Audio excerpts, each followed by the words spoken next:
Hola Tecnogadgets, bienvenidos a un nuevo video, probablemente el último video de este 2020, y en esta ocasión quiero mostrarles el Pocophone X3 NFC, probablemente el mejor celular Android de este 2020. ¿Quieren conocer más sobre este dispositivo? Quédense que comenzamos.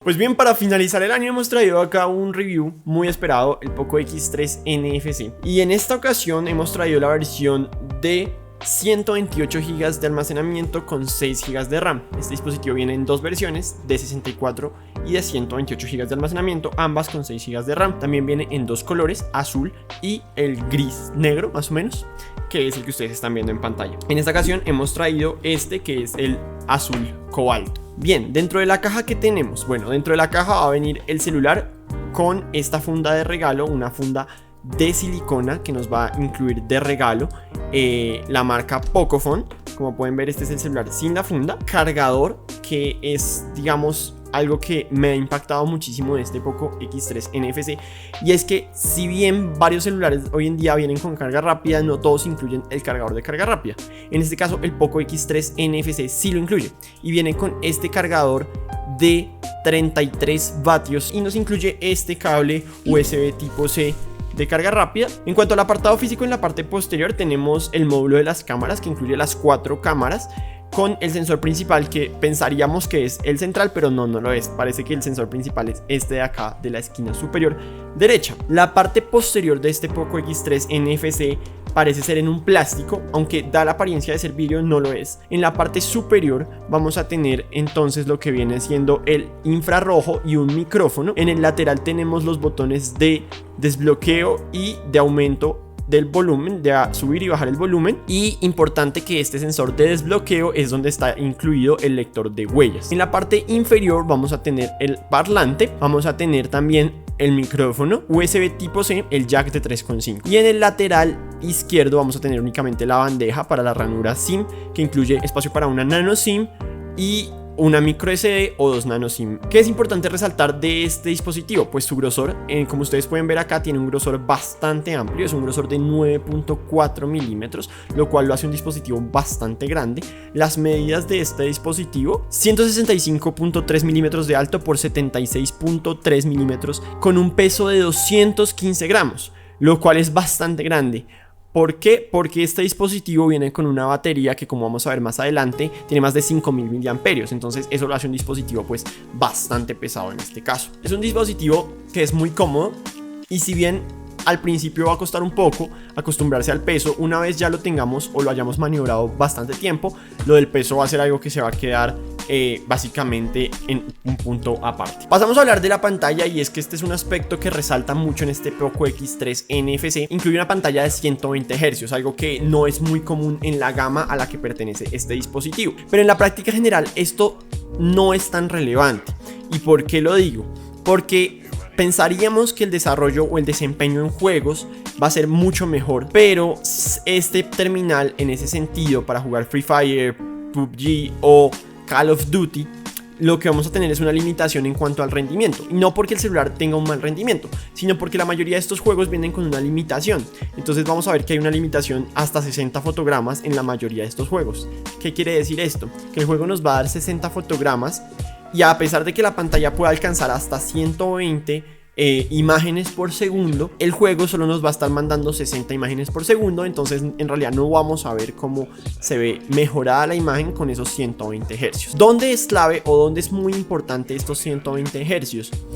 En el desempeño en general del dispositivo, en la navegación, en el scroll en las diferentes aplicaciones, en abrir y cerrar los diferentes menús, en la navegación. En esto sí se va a notar muchísimo la diferencia de los 120 Hz de esta pantalla comparada con la de otro terminal que normalmente viene a 60 Hz. Pasando más allá de los 120 Hz de esta pantalla, tenemos un panel IPS Full HD Plus con un tamaño de 6.67 pulgadas, de 2400 por 1080 píxeles, teniendo una densidad de píxeles de 395 píxeles por pulgada. El brillo máximo que nos va a otorgar esta pantalla es de unos 450 nits, lo cual no es un brillo muy alto, pero sí va a permitirnos verlo en condiciones de luz no tan favorables, es decir, cuando tengamos una luminosidad directa en la luz día, por ejemplo, el dispositivo se va a poder visualizar sin problemas. En cuanto al nivel de colores de este dispositivo, vamos a ver que es correcto el balance de colores. Algunos colores pueden parecer sobresaturados en algún punto, sin embargo esto se puede cuadrar un poco mejor en los ajustes eligiendo una configuración de color como el color natural que lo permite configurar el dispositivo. Es un panel correcto, muy bien logrado, que trabaja una fluidez muy buena y una respuesta táctil de una calidad muy buena. Por último, resaltar de la pantalla que la cámara frontal se encuentra en un agujero, no tenemos notch en este caso. He preferido mucho esta cámara en esta disposición, no interfiere en el desempeño de ninguna de las aplicaciones de uso diario y tiene una forma mucho más estilizada. Igualmente, en las configuraciones del dispositivo podemos optar por ocultar el notch, y de esta manera entonces vamos a ver que se despliega una barra superior para que podamos ocultar ese agujero en pantalla. Claro que a mi forma de verlo, la mejor forma es no ocultándolo, que se vea el agujero de esta forma. En cuanto a especificaciones y rendimiento, voy a hablar de que este Poco X3 cumple con unos mínimos, pero creo que supera un poco esos mínimos esperados en un móvil de la gama media. Este Poco X3 NFC incorpora el procesador Snapdragon 732G y a día de hoy creo que es el único dispositivo que incluye este procesador. Es, digamos, que la versión mejorada del 730G y viene acompañado de 6 GB de RAM y, como les decía, 64 o 128 de almacenamiento. En este caso tenemos la versión de 128 de almacenamiento. En cuanto al rendimiento, el 732G prometía ser una mejora del 730, sobre todo en el uso que se le da en juegos, por ejemplo. Entonces, en este aspecto considero que lo cumple muy bien. Todos los juegos se desempeñan sin ningún problema. Es un hardware que cumple muy bien en todos los aspectos de multitarea, es decir, cuando estamos navegando, scrolleando o cuando estamos cambiando de una a otra aplicación, nunca se va a quedar retrasado en esos cambios. Vamos a notar cierto calentamiento en el módulo cerca de las cámaras en aplicaciones exigentes como juegos o aplicaciones que requieran un gran uso del procesador, pero no va a ser algo que pase, digamos, los valores estándar o que haga como un thermal throttling. No va a pasar esto en ningún momento. Bueno, en cuanto al apartado del software, este dispositivo nos viene con Android 10 con una capa de personalización, como es de esperarse en Xiaomi, que es MIUI 12. También viene con una interfaz del menú que es el Poco Launcher, ¿listo? Ese es el que viene por defecto, digamos, y se diferencia de MIUI en que, por ejemplo, tiene cajón de aplicaciones donde vamos a poder ver las aplicaciones por el tipo de aplicación y otras pequeñas diferencias que no traen el launcher convencional de Xiaomi. Pero quiero resaltar acá un aspecto muy importante, y es que les dejo una imagen acá de cómo venía el Poco X3 de fábrica, y es que trae un montón de bloatware, es decir, aplicaciones preinstaladas del fabricante que muchas veces nos llenan el dispositivo sin servirnos para mucho. ¿Cuáles son estas? Por ejemplo, viene con eBay, AliExpress, Netflix o muchas aplicaciones que de pronto no vamos a usar siempre, no todas las personas van a usar. Incluso incluye una de Office, creo, WPS Office, que si bien considero que es muy útil, muchos no estamos acostumbrados a que el dispositivo tenga toda esta cantidad de bloatware. Entonces es algo importante resaltar acá. Algo que de pronto no me ha gustado tanto es el modo oscuro de este dispositivo.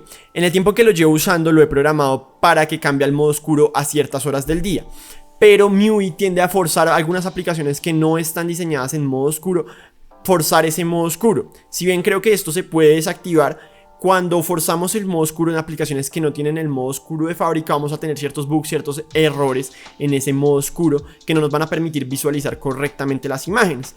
Entonces eso es algo a tener en cuenta entre este modo oscuro forzado que incluye MIUI. Otra cosa importante acá hablar de MIUI es lo que nos permite cambiar los iconos tradicionales por gestos. Estos gestos los vamos a poder usar para navegar en las pantallas, es decir, podemos ir atrás deslizando desde el borde derecho o izquierdo, podemos ir hacia atrás. También vamos a poder ir hacia atrás a la última aplicación que teníamos abierta, deslizando y manteniendo desde el borde nos va a abrir la última aplicación que teníamos en nuestro dispositivo.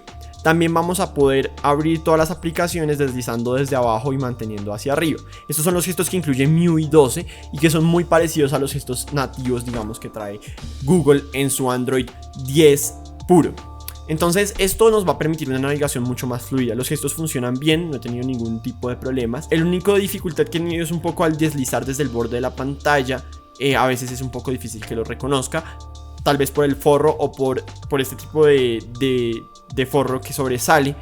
Ha sido un poco difícil, digamos, que tener esa visualización, pero de resto ha funcionado correctamente toda la parte, digamos, de los gestos. En ajustes adicionales vamos a encontrar esta función de limpiar el altavoz, que lo va a hacer a través de un sonido que produce. Vamos a encenderlo.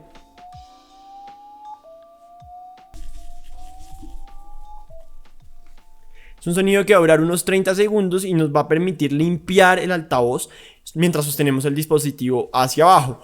Una función muy particular que no había visto antes en otro dispositivo, digamos, de características similares. En cuanto al apartado, digamos, de funciones especiales de este Poco X3, algo que quiero resaltar y que hemos encontrado muy útil es la función de Game Turbo. Cuando ustedes ingresan a Game Turbo, lo que vamos a encontrar es una lista, digamos, de aplicaciones que son compatibles con Game Turbo, es decir, los juegos que ustedes tienen instalados. Por ejemplo, en este caso, vamos a abrir Call of Duty. Y vamos a ver que se inicia automáticamente en el modo Game Turbo. Este es un modo que parece mejorar, o bueno, que podemos ajustar la respuesta táctil dependiendo del juego cuando estamos dentro del modo Game Turbo. Y además optimiza todo el sistema para, en teoría, dedicar todos los recursos exclusivamente al juego en el que estemos en este momento. Entonces eso es importante en este caso de este dispositivo. Además de esto, Game Turbo también nos va a permitir bloquear algunos gestos para que no nos vayamos a salir accidentalmente, por ejemplo, de un juego mientras lo estamos haciendo. Eso es algo que me ha parecido muy importante. ¿Qué más nos permite hacer Game Turbo? En las configuraciones de Game Turbo vamos a poder también bloquear la orientación de la pantalla siempre en un sentido para que no se cambie mientras estamos jugando. Vamos a poder generar un acceso directo en la pantalla para que Game Turbo siempre esté disponible. Además, dentro de los ajustes adicionales de cada aplicación en específico, podemos configurar la respuesta táctil de cada una de las aplicaciones y mejorar la imagen dependiendo de lo que queramos en cada uno de los juegos de manera individual, lo cual es algo muy bueno. Algo aquí muy importante de MIUI 12 es las ventanas flotantes. Estas ventanas flotantes vamos a ver las que las podemos activar desde la multitarea, es decir, en este caso yo puedo tener abierto Google Chrome, deslizar hacia arriba y vamos a poder, por ejemplo, seleccionar Facebook y vamos a poder ponerlo en pantalla flotante, como ustedes ven acá. Entonces vamos a tener Facebook abierto siempre todo el tiempo ahí en pantalla flotante mientras navegamos, por ejemplo, por Chrome, y lo vamos a tener ahí en una esquina. Podemos cerrarlo deslizando hacia arriba, o también si queremos sostenemos desde una esquina y podemos agrandar o empequeñecer, digamos, el tamaño de esa ventana flotante. Y podemos ponerla en cualquier posición que nosotros queramos dentro de la pantalla. Eso nos va a poder permitir tener dos ventanas abiertas en cualquier momento. En términos generales, la capa de software funciona bastante bien y no he notado como bugs o ciertos fallos en las aplicaciones, de pronto que se veían un poco más en MIUI 11, por ejemplo. Algo que sí quiero resaltar que falta optimización en el software es en la parte del ajuste de rotación automática. Es muy sensible y al cualquier mínimo movimiento se gira automáticamente. Por lo menos yo lo mantengo bloqueado todo el tiempo porque a cualquier movimiento el móvil comienza pues a girar automáticamente. En cuanto a la seguridad o la biometría, este dispositivo cuenta con dos formas de desbloqueo, principalmente reconocimiento facial y el lector de huellas que se encuentra en el lateral en esta parte. El lector de huellas es muy rápido, como ustedes pueden ver funciona sin ningún problema, es muy rápido y el reconocimiento es muy bueno, nunca da fallos de falta de reconocimiento o de que vibre de que no reconoció el dedo. Ya el reconocimiento facial es un poco más lento. Ahí ya lo reconoció y ustedes pueden desbloquearlo. Voy a volverlo a mostrar para que ustedes vean.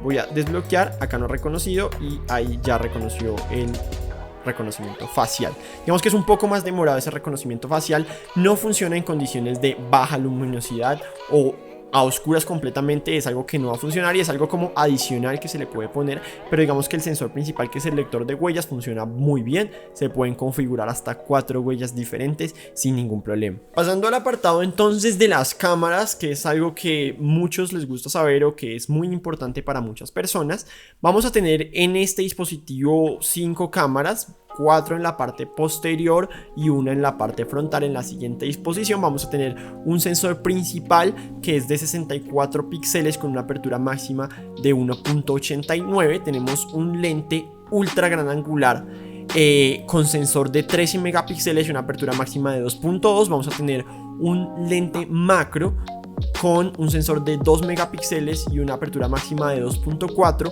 y vamos a tener otro sensor adicional de 2 megapíxeles que es el que va a apoyar digamos al sensor principal en los modos de retrato, que es el que captura la profundidad, que es un sensor de 2 megapíxeles con una apertura de 2.4. Yo prescindiría por lo menos en este celular de 3 sensores.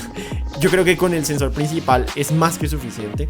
Sin embargo, de pronto le daría algún beneficio de la duda al sensor de ultra gran angular, es decir, me quedaría con el sensor principal, el sensor de ultra gran angular. Hemos visto que el sensor de apoyo en el modo retrato no es muy necesario en la gran mayoría de dispositivos y que esto se puede lograr solo con el sensor principal, y el sensor macro es un sensor que jamás he usado en todo este tiempo que llevo usando el Poco X3 y que también prescindiría de este sensor. En la cámara frontal vamos a tener el sensor, como ya les dije, ubicado en este agujero. Es un sensor de 20 megapíxeles con una apertura de 2.2. Este sensor no dispone, pues ninguno de los sensores dispone de estabilización óptica, y la máxima calidad de grabación de video en el sensor principal es de 4K a 30 fotogramas por segundo, y en el sensor frontal es de 1080p. La aplicación de la cámara es una aplicación que funciona muy bien, tiene todas las funciones, digamos, a mano. Vamos a poder incluir dentro de esta aplicación, o vamos a poder tener diferentes funciones como el modo Pro, donde vamos a poder ajustar diferentes valores como el balance de blancos, la apertura, el enfoque manual. También vamos a tener otros modos adicionales cuando nos vamos a la ventana de más, donde serán como el modo nocturno, el modo por ejemplo de 64 megapíxeles que funciona muy bien. Cabe resaltar que aunque el sensor principal es de 64 megapíxeles, no todo el tiempo va a tomar fotos a 64 megapíxeles, sino que las va a tomar a 16 y únicamente va a funcionar a 64 cuando deseamos activarlo. Tiene otras funciones como modo panorámico, timelapse, cámara lenta. Resaltar que en cámara lenta vamos a tener diferentes tipos de cámara lenta, es decir, vamos a funcionar. Si lo ponemos a 128, la máxima cámara lenta que vamos a tener es de 120 cuadros por segundo. Podemos tener 240 cuadros por segundo, pero a 720 fotogramas, o incluso 960 cuadros por segundo a 720, pero esto únicamente va a ser por pocos segundos, es decir, graba como 10 segundos o algo, como ustedes pueden ver. Además de esto, en los ajustes adicionales de esta cámara también vamos a poder encontrar, por ejemplo, este que me parece un modo muy curioso, que es que nos permite activar la cámara frontal y la cámara trasera al mismo tiempo. Entonces, como ustedes pueden ver acá, vamos a tener la cámara frontal y la cámara trasera encendidas al mismo tiempo, y la vamos a poder poner en diferentes disposiciones, como si estuviéramos en una videollamada, por ejemplo. Algo muy curioso de esa aplicación de la cámara. En otros sentidos, esta app de la cámara de MIUI es muy completa. Además nos incluye modos HDR, modos de inteligencia automática, e incluso integrado la función para poder escanear o para abrir Lens, Google Lens, de una vez directamente desde la cámara, lo cual me parece pues bastante útil. Ya hablando un poco de las especificaciones de la cámara como tal, nos permite guardar en modo RAW, lo que es muy útil para las personas que son muy apasionadas por la fotografía y que quieran editar sus fotos después. El modo HDR es bastante bueno, sin embargo genera alguna subexposición a veces en los planos muy frontales, es decir, cuando tenemos algo muy cercano va a subexponer a veces un poco esas imágenes. La cámara trasera, la calidad es muy buena, está dentro del rango esperado para un dispositivo de este precio.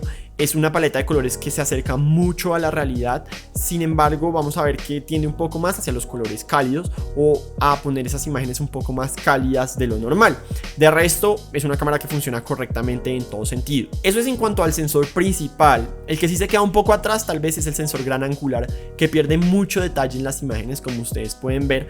Además, al tener activada la corrección de lente, igual no corrige tan bien esa distorsión por ser un lente gran angular, y los bordes, como ustedes van a ver, se van a ver un poco distorsionados, sobre todo por ejemplo en las caras de las personas. Esa cara se va a distorsionar muchísimo de la realidad, a pesar de tener, digamos, ese modo de corrección de la distorsión activado. En cuanto al sensor principal, los 64 megapíxeles, como les dije, se activan sin ningún problema y son útiles principalmente cuando vamos a hacer fotografías de gran tamaño o que vamos a poder recortar más adelante. Es el único, digamos, modo en el que utilizaría estos 64 megapíxeles. De resto, a la simple vista no varía mucho la resolución entre los 16 megapíxeles y los 64 megapíxeles, y no es algo que se use mucho en el día a día, simplemente cuando queremos tal vez hacer un recorte de alguna fotografía en especial. En condiciones de baja luminosidad, en automático, digamos que se queda como ahí, funciona, es bueno, pero no te va a dar la mejor calidad como otros móviles tal vez con una configuración similar. Y el modo gran angular definitivamente no lo podemos usar en este tipo de fotos con baja luminosidad porque pierde muchísima calidad. Entonces, al ustedes aumentar esa foto van a ver una cantidad de ruido muy grande en ese modo gran angular que probablemente yo no utilizaría. Entonces, para modo nocturno, principalmente el sensor principal, pueden activar el modo noche y funciona bastante en condiciones bastante aceptables, digámoslo así. El modo retrato, que además en teoría se apoya con ese lente adicional que tenemos, funciona bastante bien en retratos de personas cuando no son muchos rostros, y podemos además configurar la parte posterior. Vamos a ver que podemos cambiar ese estilo de ese fondo para que sea un fondo como en movimiento, algo que me ha parecido una función interesante en ese modo retrato y que funciona bastante bien. La cámara frontal del dispositivo tiene una muy buena calidad, el contraste y la iluminación digamos que son adecuados. Lo único que cabe resaltar de esta cámara es que en la mayoría de dispositivos de procedencia china, este modo digamos de autofoto o de autorretrato viene predeterminado con el modo de belleza automático activado, lo cual simplemente lo podemos desactivar para que no haya ningún modo activado. Como vemos en la función principal, el modo por ejemplo de suavización está activado, yo simplemente lo puedo quitar y ya no va a haber ningún problema digamos con ese modo retrato que otorga una belleza digamos artificial adicional o que suaviza mucho en algunos aspectos. Por último quiero hablar del modo macro, y es un modo que yo no le encuentro mucho sentido. Nos permite enfocar objetos muy cercanos, sin embargo es algo que jamás se usa en el día a día y que requiere muy buena iluminación, porque en condiciones de baja luminosidad va a meter mucho ruido, no va a enfocar bien y pues va a perder casi su funcionalidad por completo. Ya hablando un poco en el apartado de video, en general es un video muy bueno. Tenemos video a 4K hasta 30 fotogramas por segundo con una estabilización decente. Además vamos a ver que tiene un buen color y un contraste, y si nos bajamos a 1080 a 60 fotogramas por ejemplo, vamos a poder activar también la estabilización digamos mejorada, que se nota muchísimo, pero es una muy buena estabilización que nos va a permitir grabar en condiciones donde no podamos mantener digamos muy estabilizado el teléfono. Es una estabilización adicional que hace un gran recorte, pero también nos va a permitir digamos optimizar ese movimiento constante del dispositivo. El modo 4K obviamente funciona mucho mejor, los colores siento que se ven mucho más nítidos, con una saturación mucho mejor que en el modo 1080, pero en general funciona bien. Ya cuando podemos grabar con el lente gran angular, que también podemos hacerlo, vamos a ver que ese rango dinámico y la nitidez como que se limita un poco más y ya no es tan bueno como lo veríamos en el lente principal. Y en general en todos los lentes vamos a notar que tiende mucho al matiz como rojo magenta en la mayoría de las imágenes, entonces es algo que cabe resaltar. Y en cuanto al video de la cámara frontal, pues da muy buen resultado en general. Quiero destacar acá pues que tiene unos colores muy naturales y un muy buen nivel de detalle, y además la estabilización también es bastante correcta, como pueden ver en este video que les estoy mostrando. Pasando al apartado como de la autonomía de este dispositivo, la media de autonomía estaba en promedio en un día, incluso un día y medio, un día y 16 horas. Esta batería es una batería de 5160 miliamperios que me ha dado una media de pantalla de casi unas 9 o 10 horas de uso de pantalla. Entonces vamos a ver que es un dispositivo que va a durar todo el día sin ningún problema. En el apartado de batería también resaltar que con el cargador que nos viene incluido, que es este cargador de 33 vatios, va a cargar del 0 al 100 en más o menos una hora y 20 minutos. Es lo que tarda en cargar del 0 a 100, lo cual es muy rápido. Es decir, que vamos a conseguir un 60% de batería más o menos en unos 25 minutos. En cuanto a sonido en este dispositivo, me parece que es algo muy bien logrado, y quiero resaltar acá que es el primer dispositivo digamos de esta gama que veo que incluye un altavoz estéreo. Es decir, tenemos altavoz en la parte superior y altavoz en la parte inferior, lo cual nos da un sonido muy bueno, y es un sonido con un muy buen volumen, como ustedes pueden escuchar a continuación.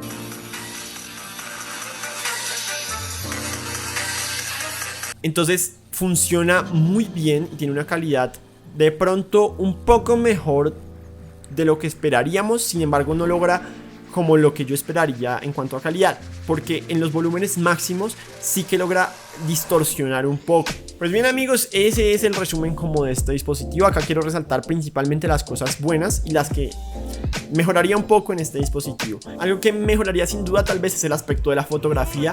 No es el mejor en este aspecto, todavía hay cosas que le falta pulir en muchos aspectos. Lo que les decía un poco de la nitidez, de los contrastes. En muchas ocasiones la cámara no enfoca correctamente, sobre todo cuando tenemos grabando a 1080. Vamos a ver, como les dejo en este video, que el enfoque automático no es muy bueno. Entonces hay muchas cosas en el apartado de la fotografía que falta pulir, y creo que es el aspecto más negativo de este Poco X3. El segundo aspecto negativo del Poco X3 sin duda alguna es el peso. Es un móvil muy grande y muy pesado en lo que a mí concierne, o en lo que a mí me gustaría que fuera un móvil. Sin embargo, no es algo que cueste acostumbrarse, digamos, y fácilmente ustedes van a poder maniobrarlo sin ningún problema. Ahora, esto me lleva al punto más positivo de este móvil, y es la autonomía. Sin duda alguna, una de las mejores cosas que tiene es su autonomía. Más de 1 día y medio de batería es algo que sorprende en un móvil de estas características, digamos, con una pantalla de 120 Hz que probablemente podría consumir más, pues este móvil no se queda atrás, y además con un cargador de 33 vatios que nos va a permitir cargar de 0 a 100 en 1 hora 20 minutos. Es algo que sin duda alguna sorprende mucho. Finalmente quiero hablar del precio. Este dispositivo lo conseguimos en tiendas como AliExpress. Actualmente tiene un precio de 250 o 260 dólares en la versión que yo tengo, que es la versión de 6 GB de 128 de almacenamiento, o en la versión un poco más económica, que es la versión de 64 GB de almacenamiento con 6 GB de RAM. Lo podemos encontrar incluso desde unos 220 dólares. Entonces, sin duda alguna, este Poco X3 NFC es un dispositivo que yo recomiendo, que me parece que cumple lo que promete, y que dentro del rango de precio que tiene no tiene actualmente ningún competidor. Quizás el Realme 7 Pro está ahí cercano, pero creo que no le da la talla porque es un poco más costoso. La pantalla no tiene una tasa de refresco de 120 Hz, la autonomía no es tan buena como este, etcétera, etcétera, etcétera. Entonces creo que este Poco X3 NFC es una gran opción a día de hoy. Pues bien amigos, eso fue todo por el video de hoy. Si les gustó, no olviden suscribirse acá abajo, me ayudarían mucho también activando las notificaciones para que no se pierdan ninguno de los videos. En los comentarios pueden dejar sus dudas o inquietudes respecto a este dispositivo. No olviden que estamos en Instagram como @tecnogadget_oficial, y a mí me encuentran como @MateoCA25. Mi nombre es Mateo y esto fue Tecnogadget. Hasta la vuelta.